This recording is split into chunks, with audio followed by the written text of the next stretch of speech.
Hey yo, what's up mga insan? So for today's video ay samahan niyo ako ngayon sa pagpapakain ng mga alaga naming manok sa bakuran. Itong cracker na to ay para to sa mga malalaki.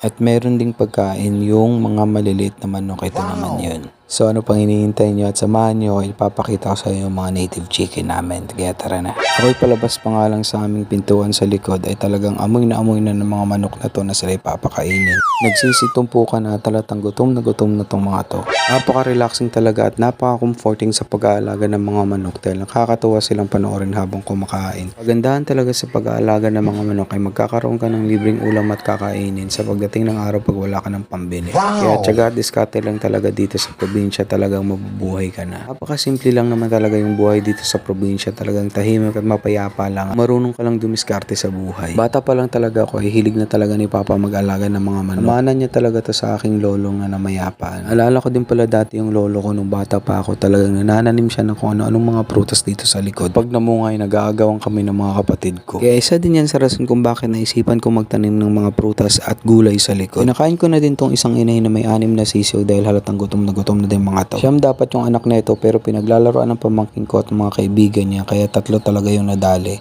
Galit na galit si Papa. Dahil sayang din naman talaga yun dahil mauulam pa yun paglaki at may hahanda pag may mga birthday. Isa din yun sa nagustuhan ko sa pag-aalaga ng mga manok dahil pag may mga birthday talagang kukuha ka na lang at meron ka ng panghanda. Kinakain ko na din tong isang inahing kakapanganak lang din na may 5 sisiw. Pero aside sa mga maliliit na to, meron din dong medyo malalaki na nabandona na ng kanilang ina.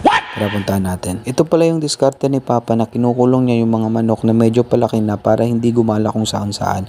Pero sa tunay talagang hindi naman talaga umaalis dito sa paligid ng aming bahay. O diba nagsisipag-liparan na, talagang halatang gutom na din yung mga to.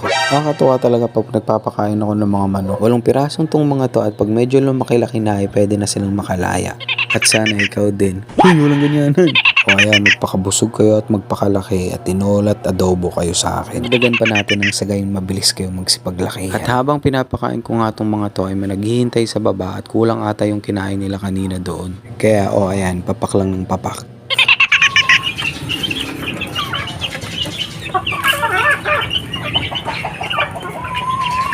Pero syempre, after natin silang pakainin ay lilinisan na naman natin yung mga pinag-iinuman nila ng tubig. Wow! Aba, apakasarap ng buhay ng mga to. Salamat kayo at sinisipag ako ngayong araw. Kaya tara't samahan nyo ako at linisan at lagyan yung mga pinag-iinuman nila ng tubig.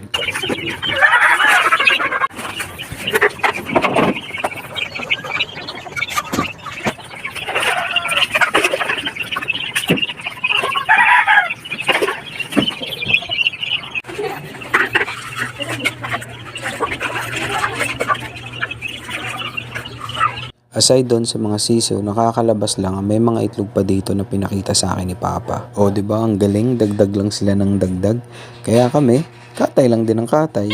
Hindi na pala to pinupuntahan ng inahin kaya sabi ni Papa ilagan na lang namin at kainin. At may ipapakita ko sa inyong mga itlog at saktong-saktong wala dito yung manok at nagulat ako dito sa aking nakita. Wow! Ay sobrang napakalit naman itong itlog na to at talagang hindi siya normal sa normal na itlog na pinuproduce ng mga manok. Tignan nyo, napakagaling. So pag napisa to siguro maliit din yung sisiw neto. Kaya update ko kayo sa susunod na mga araw at babantayan ko to kung talagang itlog ba to ng manok o itlog ng dragon o ng ahas o ng buhaya.